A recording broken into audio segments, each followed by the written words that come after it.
Okay. It's kind of interesting that you bring that up because this is a theme that that we are seeing in the films that we have selected. Um, Hmm. so that this intergenerational theme, we had a queer film block last night where we showed Yeah.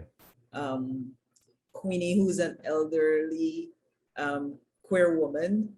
Hmm. There was her story, and then there was the story of Mano Santa Yeah. with the grandfather and the grandson.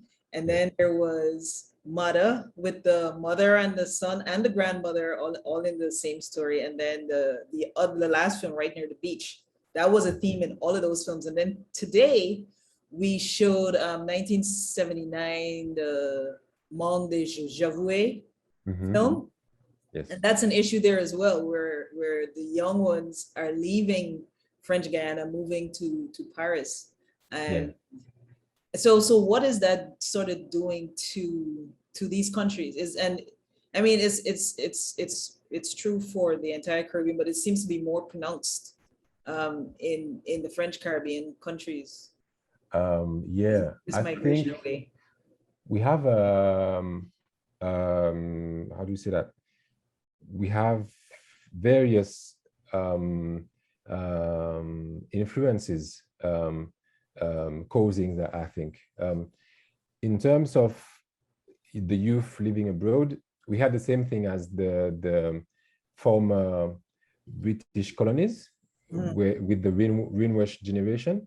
We mhm, have this. We had the same in the French territories, where in the 60s, many young people were promised paradise and work and so on, and where they were conned into believing of a better life in Europe, in mhm, France, mhm, um, and but the reality is that they were looking for something to drive the youth away because there were huge social tensions at the time. So it was really getting hot here. The young people were protesting all the time. There okay, was huge unemployment, mhm, so they had to find a way to make the youth go away. So that part was institutionalized.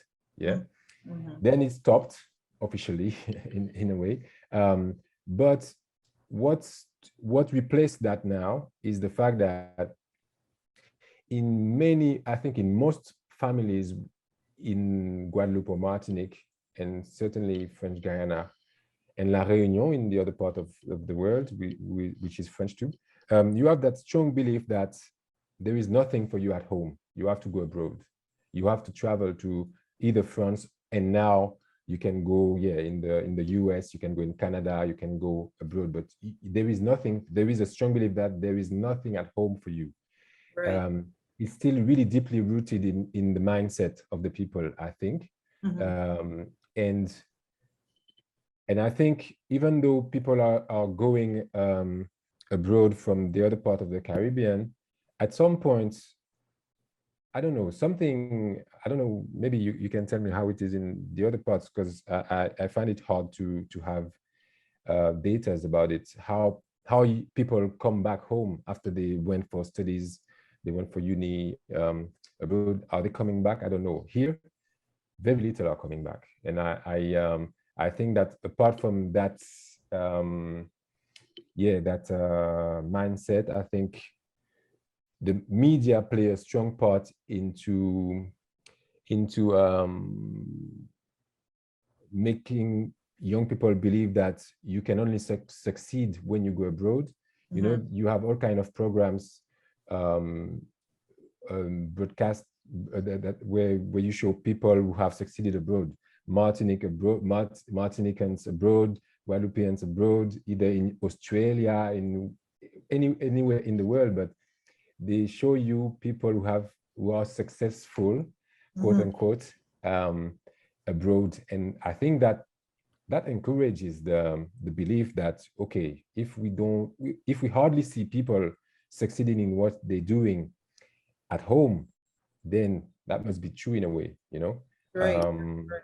Mhm, so that doesn't keep people from mainland France coming here and settle and find work, and you know, but the you know, we still live in a colonial status with France. Mhm. It is really strong, and I think that what it creates is in my opinion, it may it gives us I don't know how you say that, it makes us look in one direction, you know. Tunnel vision. Yeah, you know, and sometimes it's just a matter of, you know, dropping that and be able to see the wider picture, Right. even to look around us in the Caribbean. It's very recent that young people are starting to go to Trinidad and Tobago, go to, I mean, it's not recent that they're doing so. It's recent that they see it as an opportunity that is equal as going to Europe, for example, for Mhm. some of them, you know. Mhm. So yeah, I think it's complex, but I think the many things can explain that for me. Right, right. I could talk to you some more, but I just want to know if there's anyone who wanted to jump in and have a conversation with Wally.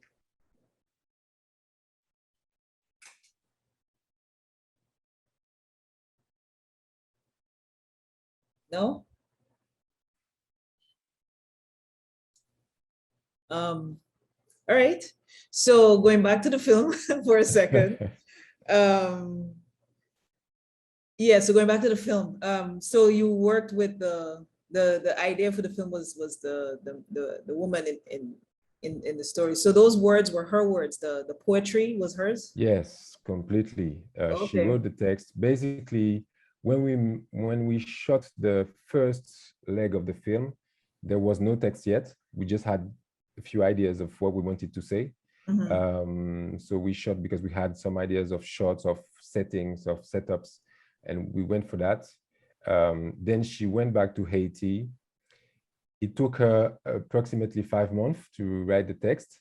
When Mhm. she sent me the text, then I had to, you know, to dig, to dive into it and to find a way, you know, Mhm. um, to yeah, to navigate the text, I think, because it was so heavy, so Right. dense. Yeah. It was hard, and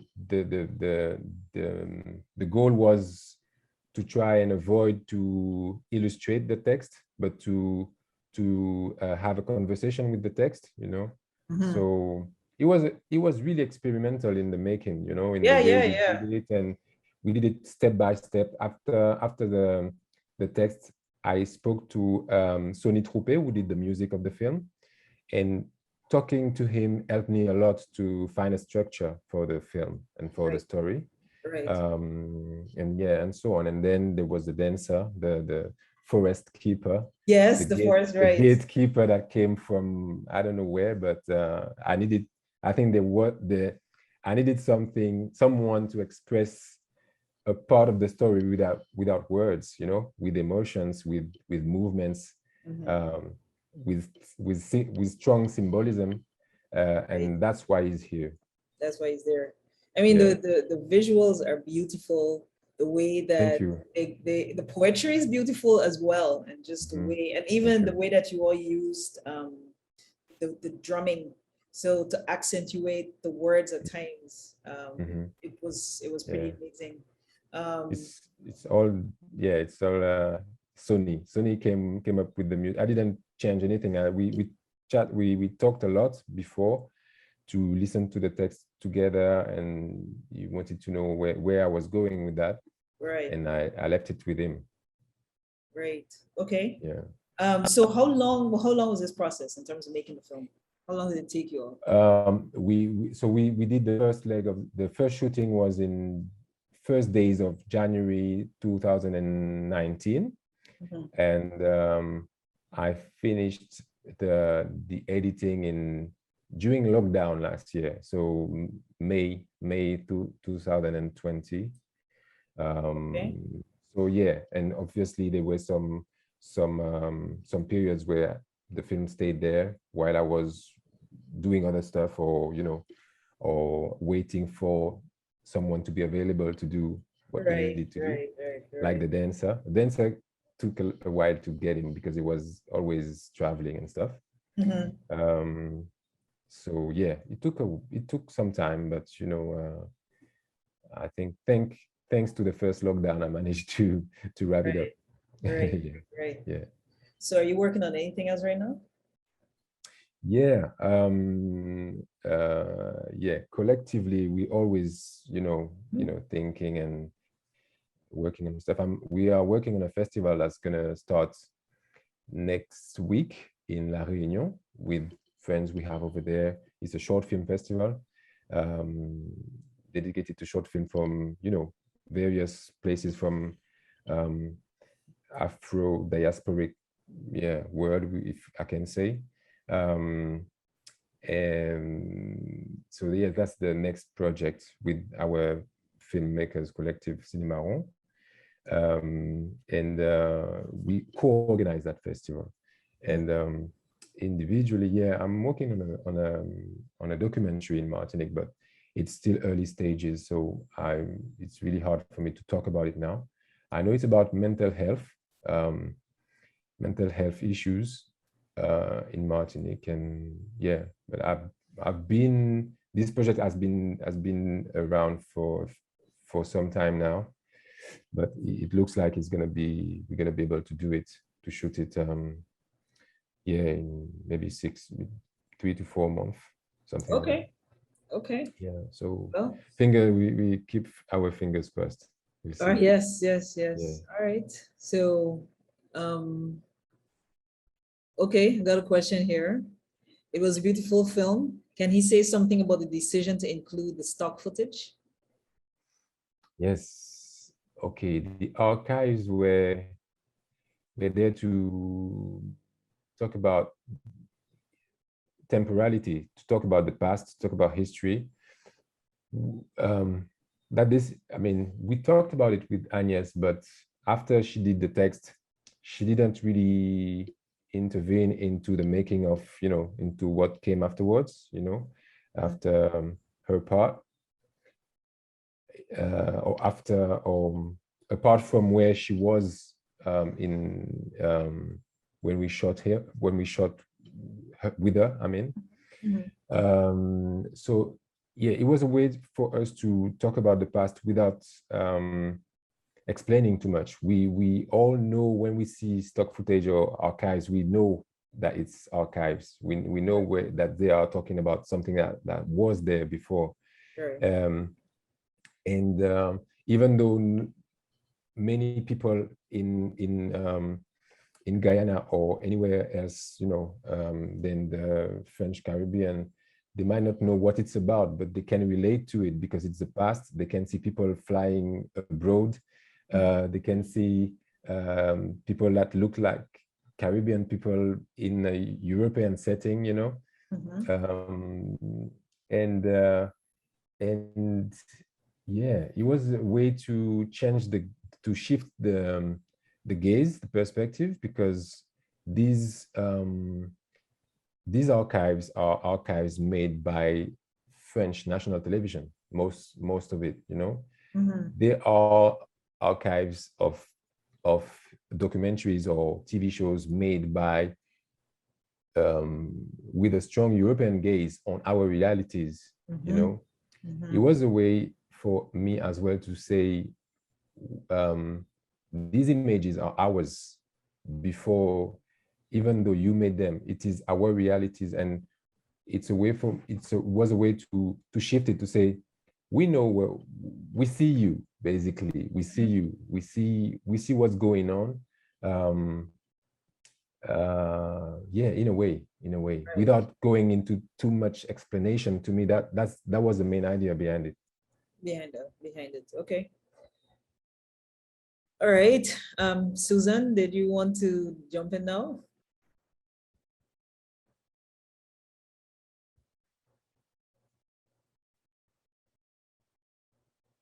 Just okay. Anybody else?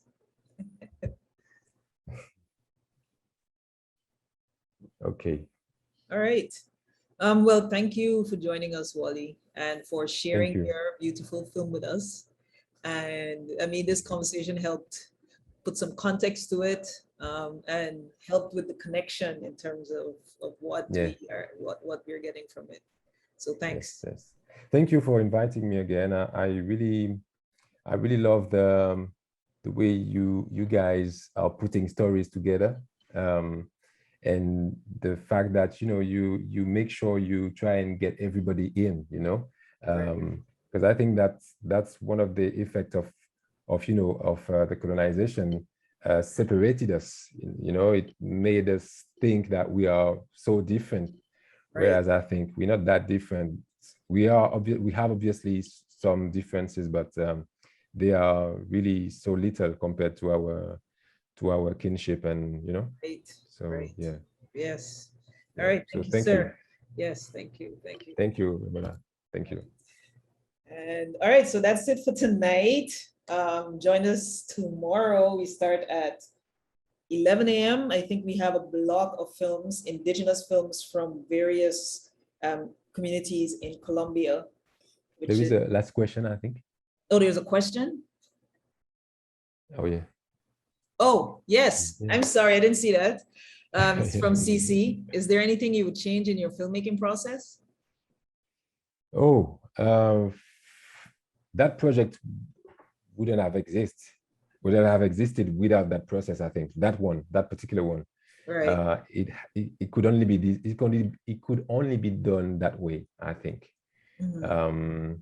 So obviously, it's not a process I will repeat every time, because I was lost at times. But Mhm. in a way, on that journey, it was long, and it was really a strong self-questioning journey, and I loved it for that as well. But yeah, I wouldn't do it every time. That's for sure. Right, right. That's for sure. Thank Okay. you. All right. I'm just going to give this a second, see if anybody else is going to jump in.